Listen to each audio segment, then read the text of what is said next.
Buenas tardes, hermanos. Bendiciones a cada uno de ustedes.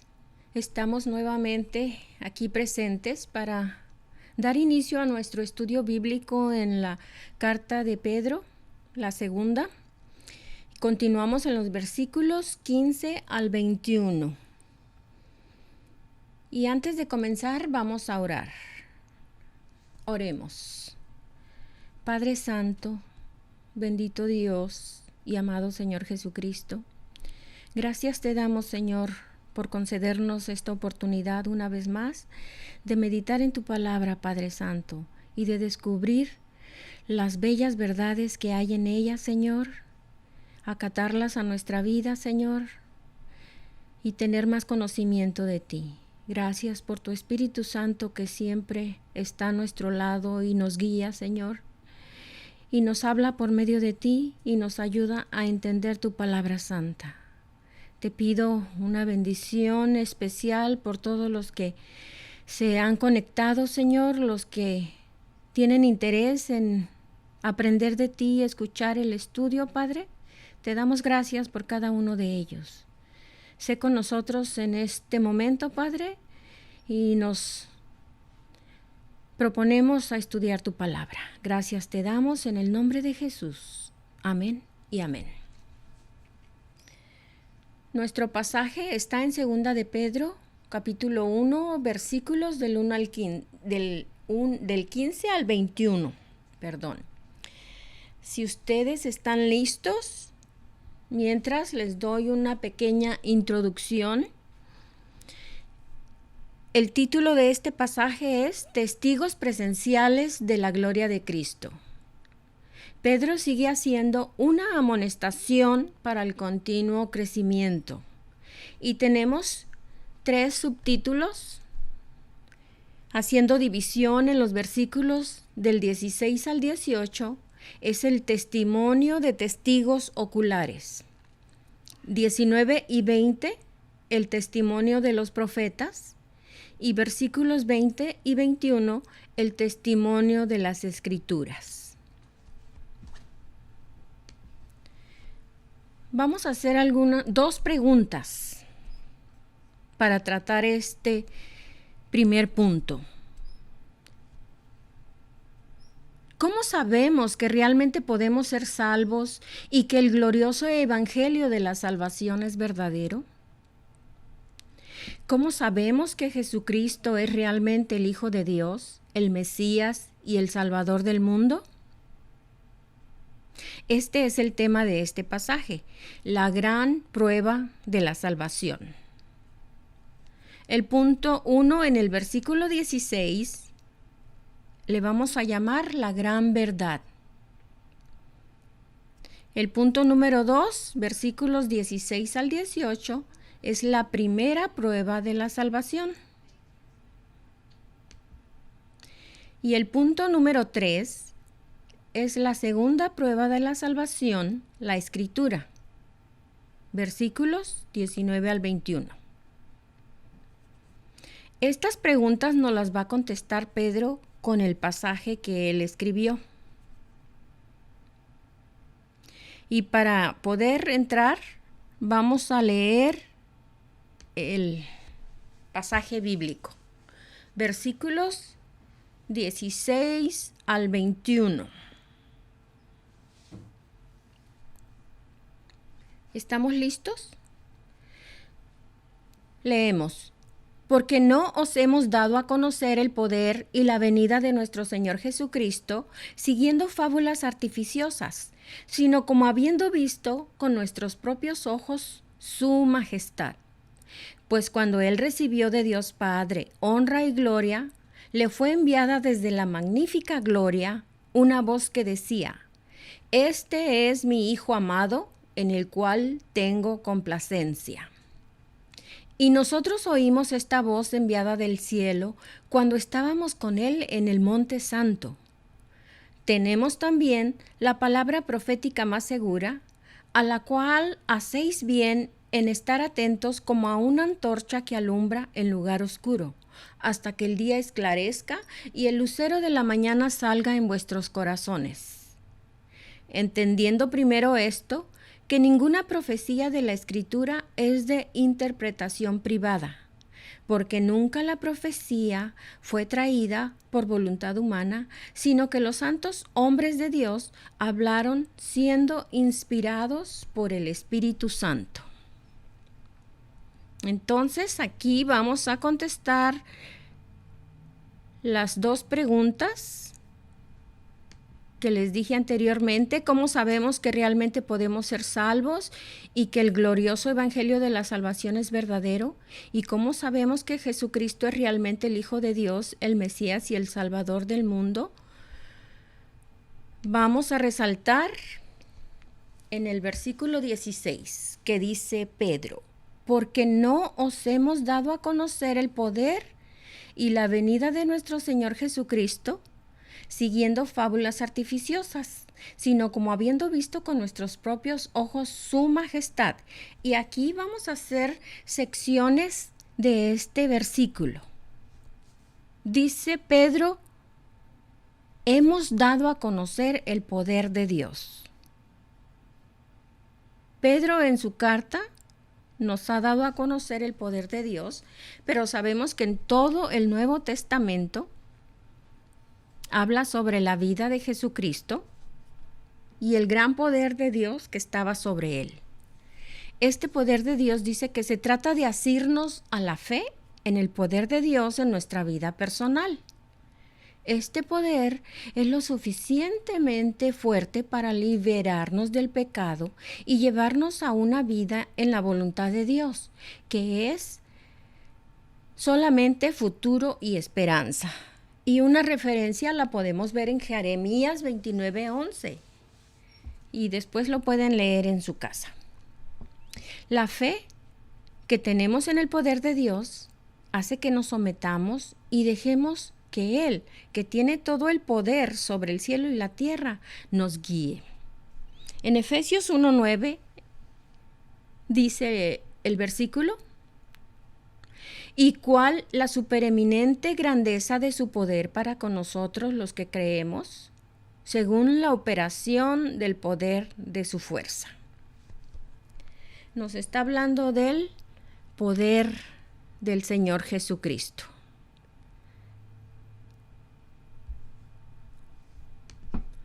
Tenemos algunos versículos que nos hablan de ese poder también. Se los voy a mencionar y algunos de ustedes, como ya lo saben de memoria, lo pueden recordar rápidamente. Hechos 1:8. Pero recibiréis poder cuando haya venido sobre vosotros el Espíritu Santo, y me seréis testigos en Jerusalén, en Judea, en Samaria y hasta lo último de la tierra. Ese poder viene del Espíritu Santo. Y Pedro lo predicó en su primer mensaje a los judíos, ese poder que ahora también nosotros hemos recibido. Primera de Tesalonicenses 1:5 dice, se afirma: pues nuestro evangelio no llegó a vosotros en palabras solamente, sino también en poder, en el Espíritu Santo y en plena certidumbre, como sabéis cuáles fuimos entre vosotros por amor de vosotros. O sea que el evangelio dice que no es solo palabra, sino que también es poder de Dios. Y también Pablo dice, porque no me avergüenzo del evangelio, porque es poder de Dios. Otro versículo más, Juan 20:30 y 31.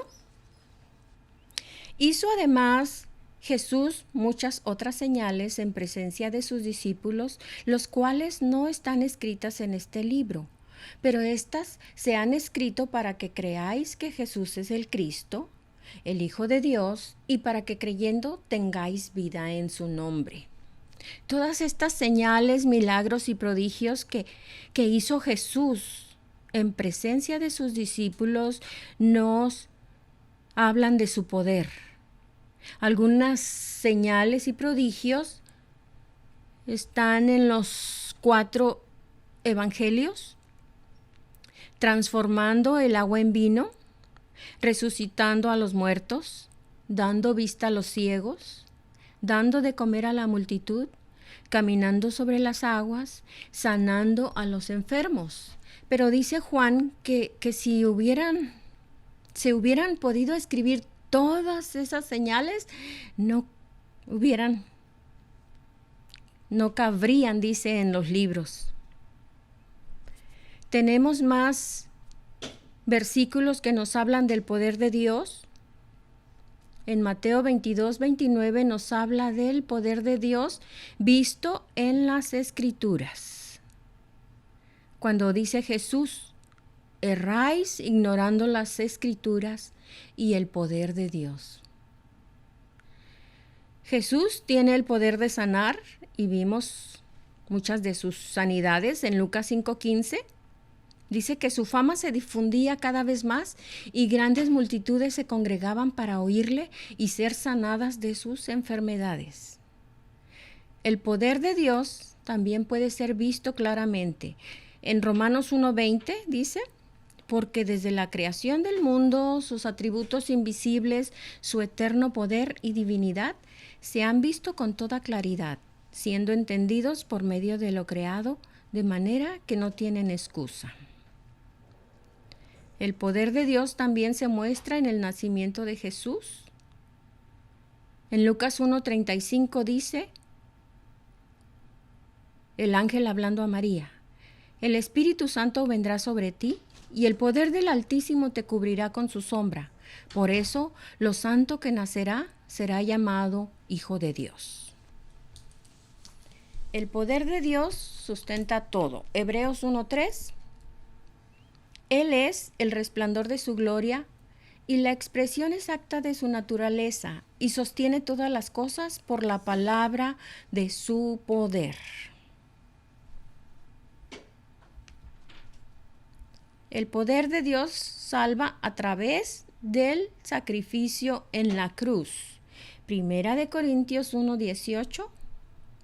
Porque la palabra de la cruz dice es necedad o locura para los que se pierden, pero para nosotros los salvos es poder de Dios.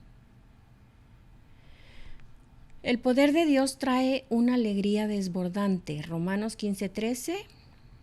Y el Dios de la esperanza os llene de todo gozo y paz en el creer, para que abundéis en esperanza por el poder del Espíritu Santo. El poder de Dios también es para vivirlo.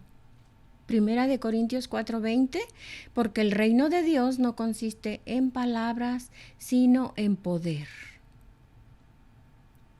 El poder de Dios también está trabajando dentro de nosotros. Dice Efesios 3:20, y aquel que es poderoso para hacer todo mucho más abundantemente de lo que pedimos o entendemos, según el poder que obra en nosotros. También, segunda de Timoteo 1:7 dice que Dios nos ha dado un espíritu de poder. Y segunda de Pedro 1:3 dice que tenemos todo lo que necesitamos a través del poder de Dios. Y eso lo vimos en la primera parte del estudio bíblico. Entonces, si nos regresamos al versículo 16, dice que nos dieron a conocer el poder de Dios y el poder de Jesucristo en su ministerio. Y la siguiente parte dice, y la venida de nuestro Señor Jesucristo. Sabemos que en el Antiguo Testamento hay muchas profecías acerca del Mesías, de la venida del Hijo de Dios al mundo. Y muchas de ellas ya han sido cumplidas. Y conocemos muchas de ellas cronológicamente, ¿verdad? Y les voy a mencionar algunas nada más. Él nació de la simiente de una mujer. Y lo encontramos en Génesis 3:15. Era de la tribu de Judá. Era heredero del trono de David. Estaba ungido y es eterno. Nació en Belén de Judea. Daniel habló del tiempo exacto de su nacimiento. Debía nacer de una virgen. fue proclamado Hijo de Dios. Su ministerio se desarrolló en Galilea, enseñó con parábolas, fue un profeta, fue rechazado por su propio pueblo. Y todas estas profecías vistas en el Antiguo Testamento están siendo cumplidas en el Nuevo Testamento. Cuando Jesús viene a nacer en el mundo, empieza el Nuevo Testamento, que también es el nuevo pacto. Entonces, Pedro dice que ya les hemos hablado. ¿Quiénes? Pedro y los demás apóstoles, del poder de Dios, de la venida de nuestro Señor Jesucristo, pero dice que no siguiendo fábulas artificiosas. Vamos a ver en Juan 1, del 1 al 18, dice que el verbo hecho carne habla de Jesús, ¿verdad? Y también como Hijo de Dios, en Juan 1:34, dice, y yo le vi y he dado testimonio de que este es el Hijo de Dios. Son versículos que nos hablan de que Jesús es Hijo de Dios. Hebreos 1:5 dice, porque ¿a cuál de los ángeles dijo Dios jamás? Mi hijo eres tú, yo te he engendrado hoy. Y otra vez, yo seré padre para él y él será hijo para mí.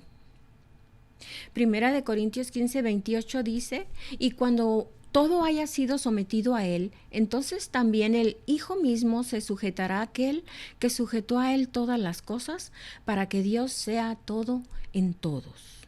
Romanos 1:4 dice que fue declarado Hijo de Dios con poder, conforme al Espíritu de Santidad, por la resurrección de entre los muertos, nuestro Señor Jesucristo.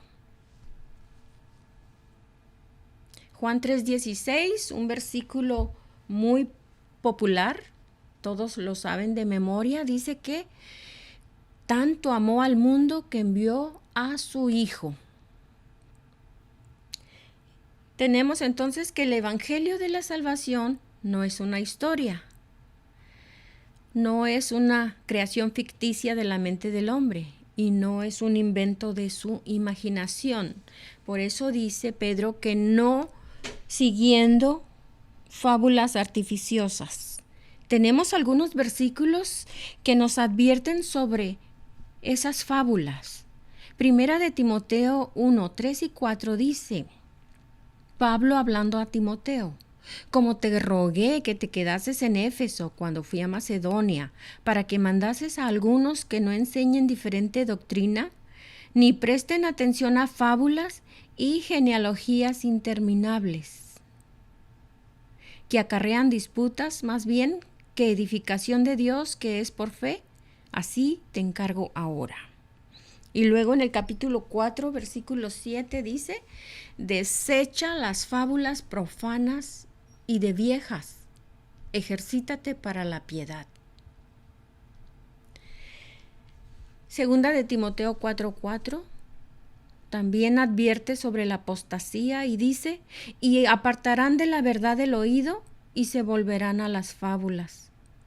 Tito 1:14 dice, no atendiendo a fábulas judaicas ni a mandamientos de hombres que se apartan de la verdad. Pedro nos está diciendo que ellos no siguieron ninguna fábula. Ellos siguieron el canon del Antiguo Testamento, los escritos, los salmos y la ley de Moisés, la Torá.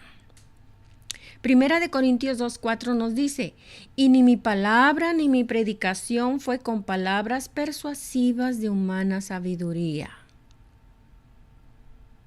Es Pablo hablando, sino con demostración del Espíritu y de poder. Primera de Tesalonicenses 1:5 dice, pues nuestro evangelio no llegó a vosotros en palabras solamente, sino también en poder, en el Espíritu Santo y en plena certidumbre, como bien sabéis cuáles fuimos entre vosotros por amor de vosotros. Entonces, lo que Pedro está diciendo, que al darnos a conocer el poder y la venida de nuestro Señor Jesucristo, dice, no fue con palabras persuasivas de humana sabiduría, ni palabras solamente, sino con el poder del Espíritu Santo.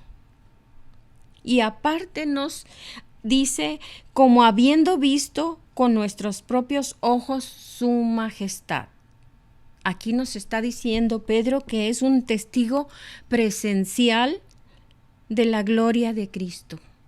Él y los discípulos dice que vieron con sus propios ojos, y también Juan dice todo lo que hemos visto y oído, eso les traemos. Un testigo ocular es una persona que estuvo presente y lo vio todo. Pedro dice, a este Jesús resucitó Dios, de lo cual todos nosotros somos testigos. En Hechos 2:32, cuando Pedro está dando su primer mensaje a los varones judíos.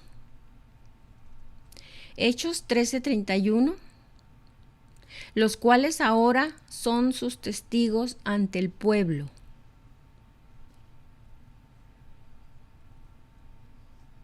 Vamos a mencionar el primer testigo ocular, son las Sagradas Escrituras, que ya lo mencioné, que es el Antiguo Testamento, ¿verdad? Porque primeramente dice, os he enseñado lo que asimismo recibí, que Cristo murió por nuestros pecados conforme a las Escrituras, y que fue sepultado y que resucitó al tercer día conforme a las Escrituras. Toda la vida de Jesús estaba profetizada, desde su nacimiento hasta su muerte y resurrección. El segundo testigo ocular son los primeros discípulos que anduvieron con Jesús en su ministerio y fueron testigos presenciales de sus milagros, de sus señales y prodigios. Y cuando Él resucitó, también fueron testigos de su resurrección. Y apareció, dice, a Cefas, que es Pedro, y después a los 12. Después apareció a más de 500 hermanos a la vez, de los cuales viven aún y otros ya duermen. Después apareció a Jacobo y después a todos los apóstoles. Y al postrero de todos, como a uno nacido fuera de tiempo, se me apareció a mí, dice Pablo, como a un abortivo. Todos estos fueron testigos oculares del poder de Dios. Y aún tenemos un tercer punto, el tercer testigo, que es nuestra vida cambiada. Nosotros también somos testigos del poder de Dios. Y dice que vamos a ser testigos de Él en Jerusalén, en Judea, en Samaria y hasta lo último de la tierra.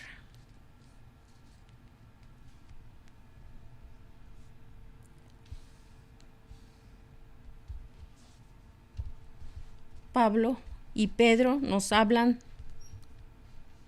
que fueron testigos, ¿verdad?, con sus propios ojos de su majestad. La majestad de Dios fue reflejada en su Hijo Jesucristo. Vamos ahora al versículo 17, que dice, pues cuando Él recibió de Dios Padre honra y gloria, le fue enviada desde la magnífica gloria una voz que decía, este es mi Hijo amado en el cual tengo complacencia. Y nosotros oímos esta voz enviada del cielo cuando estábamos con Él en el Monte Santo. Pedro está hablando también de lo que fue testigo en el Monte Santo, en el Monte de la Transfiguración, porque dice que Jesús recibió honra y gloria de parte de su Padre, que escuchó una voz que decía, dice, desde esa magnífica gloria, que Dios decía, este es mi Hijo amado en el cual tengo complacencia.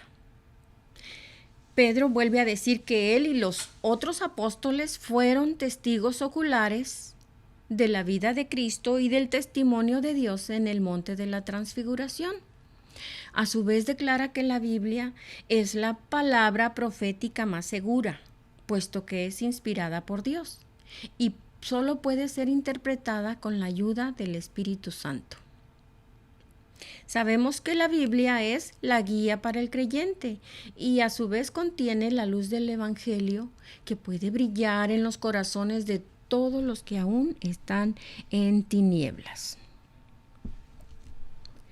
Entonces tenemos que existe la primera prueba de la salvación, que es el relato del testigo presencial de la majestad de Cristo. La palabra majestad, megaleiotes. Mega, recuerden que es algo grande. Significa la majestad de Dios, la naturaleza divina de Dios.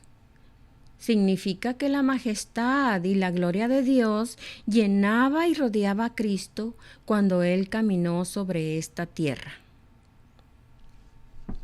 Los primeros discípulos y creyentes sabían que Jesucristo era el Salvador de los hombres porque ellos vieron la majestad de Dios y la gloria en la vida de Jesús y en sus obras.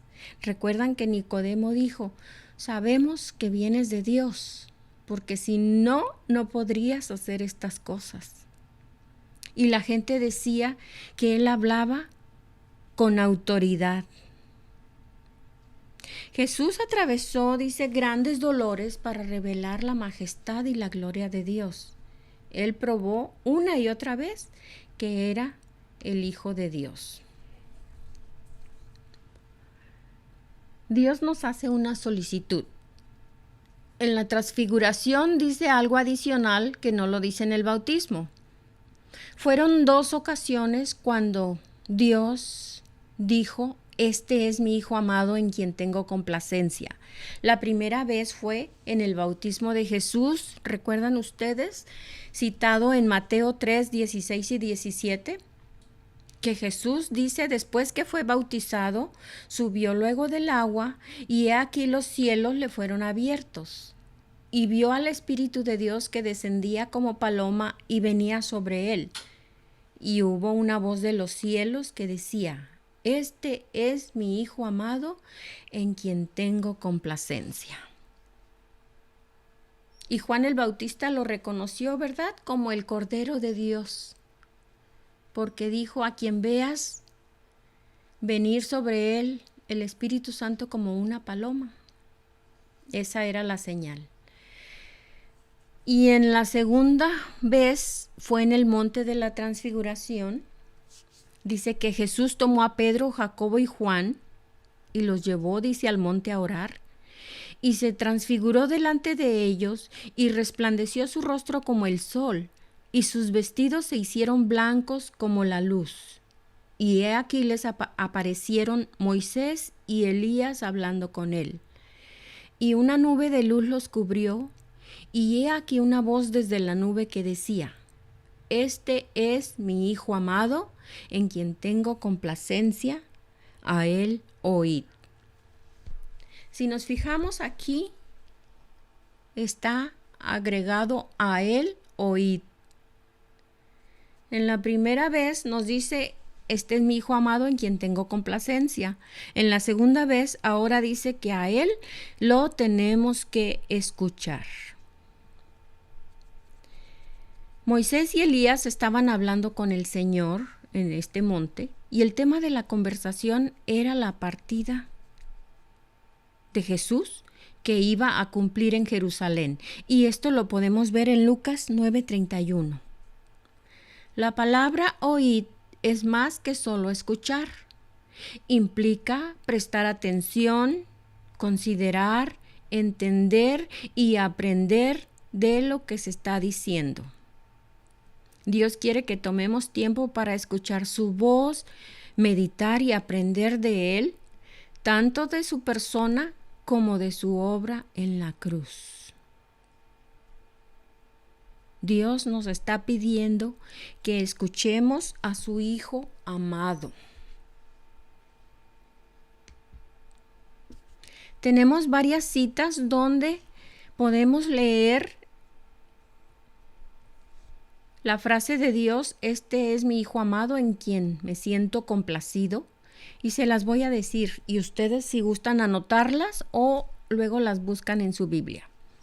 Mateo 3:17, Mateo 17:5, Marcos 1:11, Marcos 9:7, Lucas 3:22, Lucas 9:35 y ahorita en segunda de Pedro 1:17.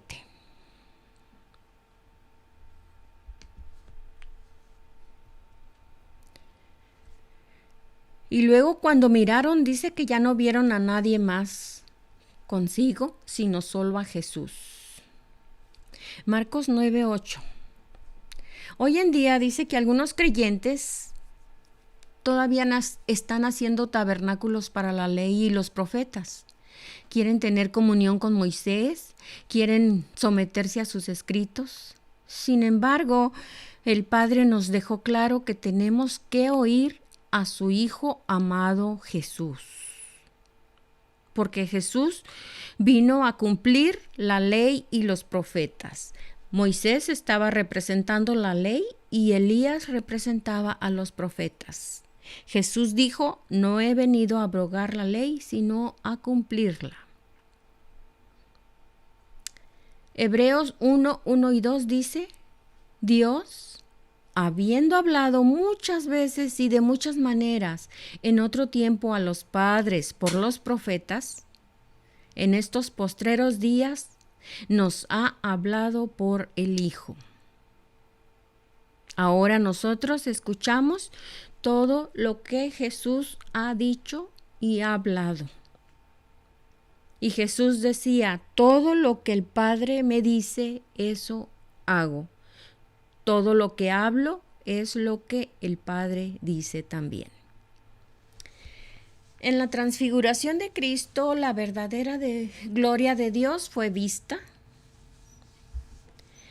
Pedro, Jacobo y Juan fueron los testigos presenciales de este suceso y tuvieron el maravilloso privilegio de probar un poco de la gloria celestial.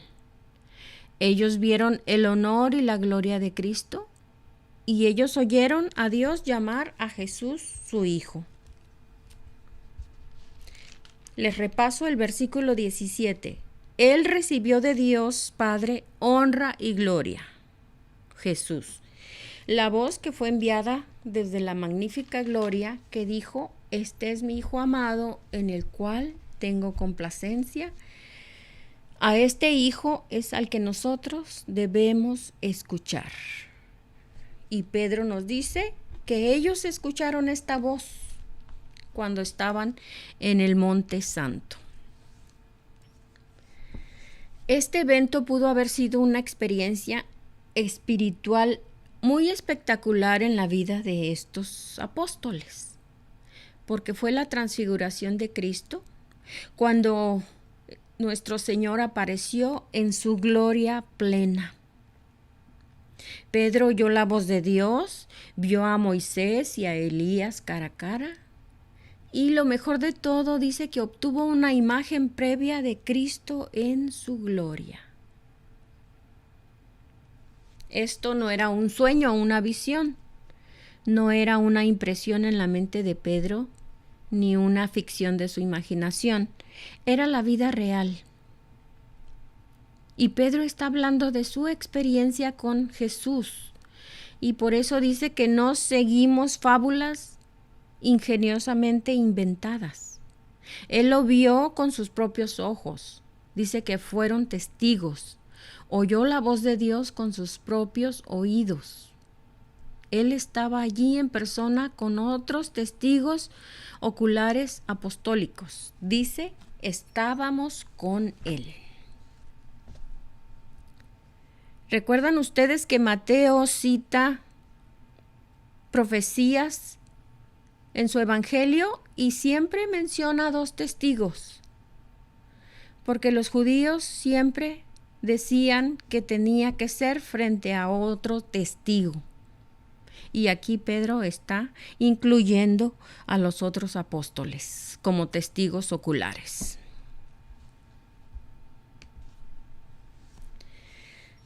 En esto precisamente descansa la fe cristiana, en los relatos de testimonio de los hombres y las mujeres que estuvieron presentes y que sencillamente informaron acerca de lo que vieron y oyeron, así como lo que hizo Jesús. Pedro continúa diciendo que esto lo confirma otra vez la voz de los profetas del Antiguo Testamento. Estos hombres no escribieron por su propia inspiración, no escribieron sus propias opiniones particulares, sino que escribieron lo que les fue dado por el Espíritu de Dios y predijeron con exactitud los sucesos que habrían de acontecer muchos siglos después. Si esta no es una confirmación de la verdad de todo ello, ¿qué podría ser? Hay dos cosas: el testimonio de los que lo presenciaron y las palabras proféticas son lo que se encuentran al fondo de nuestra fe.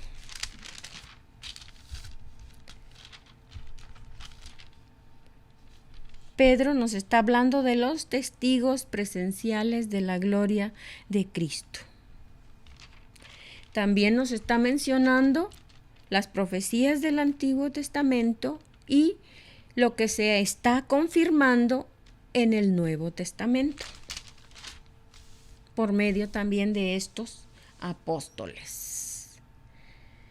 Tenemos otro punto, la segunda prueba de la salvación, que son las Escrituras.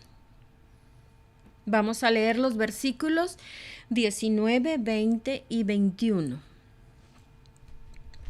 Tenemos también la palabra profética más segura, a la cual hacéis bien en estar atentos, como a una antorcha que alumbra en lugar oscuro, hasta que el día esclarezca y el lucero de la mañana salga en vuestros corazones.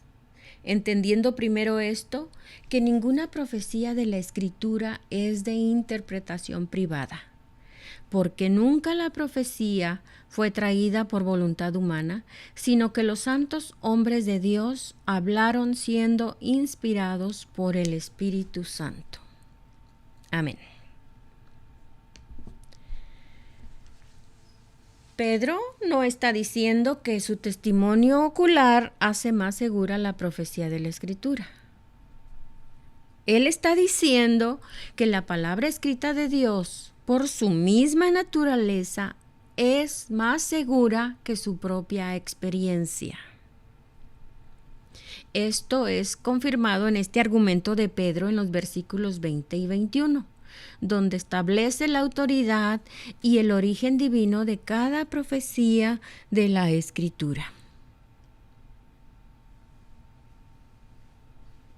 El orden de las palabras griegas en el versículo 19 también apoya esto como el verdadero significado del texto, que dice que tenemos más certeza de la palabra profética, más segura. Es más segura que la experiencia, incluso de una experiencia válida, genuina, ocular de los apóstoles. Pedro está diciendo que la palabra escrita es una fuente aún más confiable de verdad que su propia experiencia. Y parafraseando el mensaje de Pedro a los lectores es este: Santiago y Juan, o sea Jacobo, Juan y yo, vimos la gloria de Cristo de primera mano, pero si no nos creen, hay una autoridad aún más segura que nuestro testimonio, que es la palabra escrita de Dios.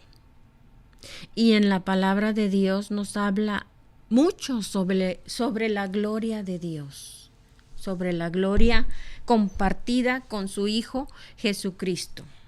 ¿Recuerdan ustedes que dijo: la gloria que me diste antes de venir al mundo?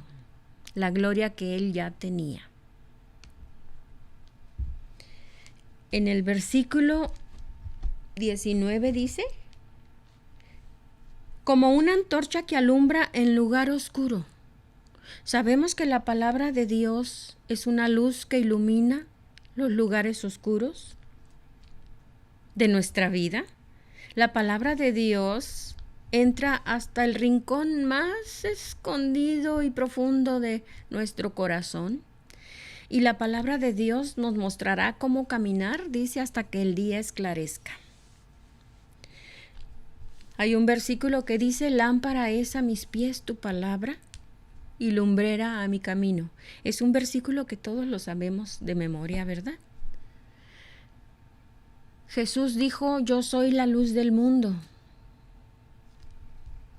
Cuando tuvimos un encuentro con nuestro Señor Jesucristo, que dice que estábamos muertos en delitos y pecados, que estábamos en tinieblas, y dice que Él nos transformó, nos cambió, nos trajo de las tinieblas a la luz admirable que es Él. Donde dice, hasta que el día esclarezca, ese día es el glorioso día del regreso de Cristo, de la segunda venida de Cristo, el gran día. Y el lucero de la mañana salga en vuestros corazones. El lucero de la mañana es un nombre que se le da a Cristo. Y dice que saldrá en nuestros corazones y nos hará perfectos. Nuestra gran salvación será cumplida y completada. Ya ven que Pablo escribe a los que salvó, también justificó y santificó y glorificó, y habla como si fuera en tiempo pasado, pero es hasta que se cumple nuestra salvación cuando el Señor nos recoge y viene por segunda vez. Dice que nuestra gran salvación será cumplida y completada, que es cuando el lucero de la mañana, dice, saldrá en vuestros corazones y el día será esclarecido. Vamos al siguiente versículo, que dice que entendiendo primero esto, que ninguna profecía de la Escritura es de interpretación privada. Nosotros tenemos la palabra de Dios que nos habla directamente, pero si usted abre su corazón y permite que ella le hable, la palabra de Dios es superior a la experiencia de ver y oír.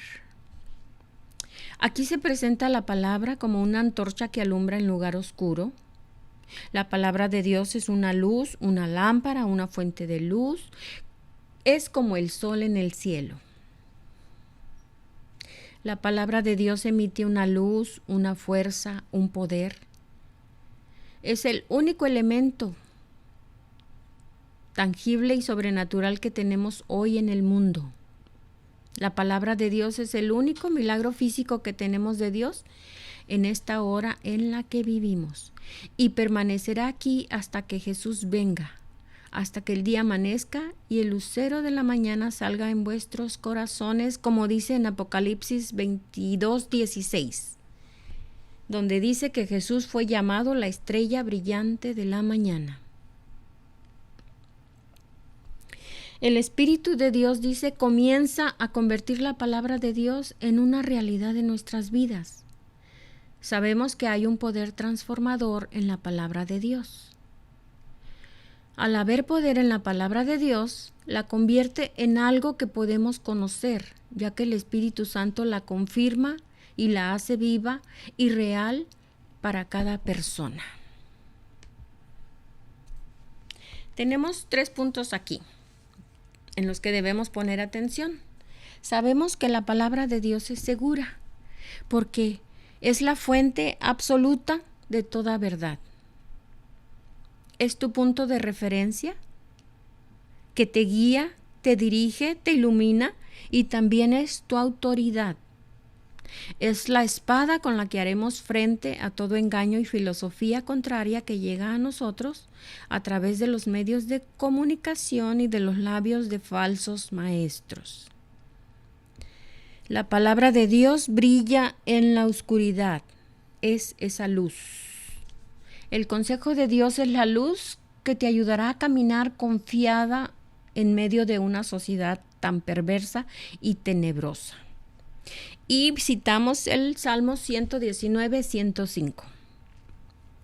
Y sabemos que Dios es el autor de toda la Biblia.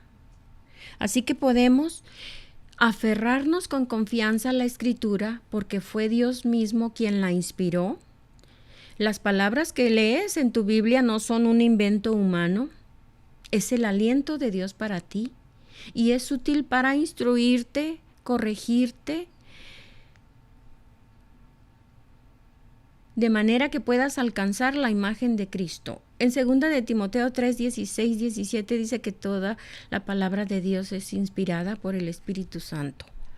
Sabemos que los hombres de Dios, esos autores, 40 autores aproximadamente escribieron la Biblia.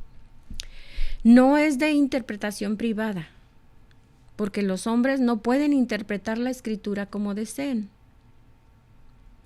La Escritura debe ser interpretada por la misma Escritura y por el Espíritu Santo que mora en el creyente para enseñarle la verdad. Vamos a entender qué es interpretación. Una de las primeras ciencias que debe conocer quien quiera estudiar la Biblia es la hermenéutica o interpretación bíblica. La hermenéutica, que viene del griego hermenebein, es el arte de interpretar los textos y precede a la exégesis. Tiene por objeto comprender dentro de lo posible el proceso por el cual el autor compuso su texto y hacerlo comprensible al lector moderno. El mismo apóstol Pedro, hablando de las Escrituras, dice: hay algunas partes difíciles de entender, las cuales los indoctos e inconstantes tuercen, como también las Escrituras, o sea, el Antiguo Testamento, para perdición de sí mismos. Entonces tenemos que interpretar, es entender. Si estamos leyendo las Escrituras, la palabra de Dios, estamos leyendo e interpretando a la misma vez. Y eso es lo que debemos hacer, entender la Biblia. Pero no la debemos entender a nuestra manera o como a mí me gusta más, sino que está basado en una observación precisa de lo que dice el texto. Y no debemos tener temor, porque el Espíritu Santo nos ayuda a entenderlo y entonces interpretaremos lo que la Biblia está diciendo. Cuando dice que la Biblia, la Escritura, fue dada por el Espíritu Santo, quiere decir que los hombres, los autores, dice que fueron llevados, fueron conducidos, fueron movidos por el Espíritu Santo a hablar la palabra desde Dios. No escribieron lo que a ellos se les venía a su mente, sino que era Dios soplando en su mente, en su cerebro, lo que Dios quería que ellos escribieran. La Biblia fue inspirada. Se está refiriendo al hecho de que Dios influenció divinamente a los autores humanos de las Escrituras de tal manera que lo que ellos escribieron fue la misma palabra de Dios. En el contexto de las Escrituras, la palabra inspiración significa sencillamente exhalada por Dios. Exhalar es como si ustedes soplaran su aliento. Así fue inspirada, exhalada, llevada, conducida por el Espíritu Santo a la mente y el corazón de los apóstoles. Entonces, si nosotros queremos interpretar la Biblia, debemos entenderla. y la Biblia es su propio intérprete. Pero pidamos la ayuda del Espíritu Santo y oremos al Señor que abra nuestros ojos espirituales para poder comprender su palabra. Gracias, Espíritu Santo, por tu ayuda. Ayúdanos a entender tu palabra, Señor. Y ayúdanos a escudriñarla profundamente, Padre, y sigue hablando a nuestras vidas. Te damos gracias por esta bendición, Señor. En el nombre de tu Hijo amado Jesús. Amén. Dios les bendiga y gracias por su atención.